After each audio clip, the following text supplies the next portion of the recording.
திரு செங்கோட்டையன் அவர்கள் அதிமுகவில் அதிருப்தியில் இருந்தார்.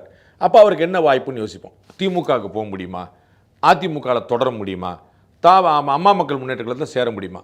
அம்மா மக்கள் முன்னேற்ற கழகத்தில் சேரலாம் அப்படின்னா அது ரொம்ப சின்ன கட்சியாக இருக்குது. அது வந்து பெரிய ஃபியூச்சர் இருக்குமா தெரியல, டிபெண்டன்ட் கட்சியாக தான் இருக்கும். அவர்களே அதிமுகவோட கூட்டணிக்கு போயிடலாமா, தாவேக்காவோட கூட்டணிக்கு போயிடலாமா, வேற செய்யலாமாங்கிற ஒரு பாயிண்ட்லாம் இருக்கிறாங்க.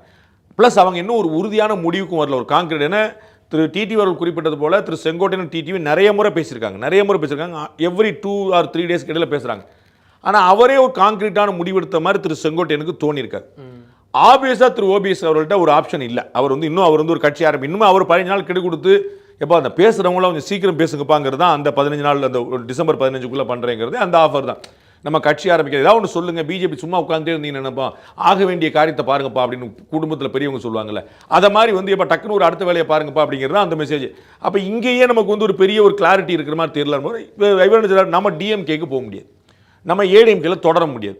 அப்போ ஒரே ஒரு பெட்டர் ஆப்ஷனாக இருக்கிறது தான் டிவிகே தான். அங்கே நம்ம போனால் ராஜா மாதிரி பார்த்துப்பாங்கன்னு சொல்லிட்டு அப்படி போகிறார். ஸோ அதில் வந்து ஓபிஎஸ்டி டிடிவிடி சொல்லிட்டு போனார், அவங்க அலையன்ஸுக்கு வர்றாங்க, நீங்கள் முன்னாடியே போங்க நாங்கள் பின்னாடி வரோம், அதெல்லாம் கிடையாது.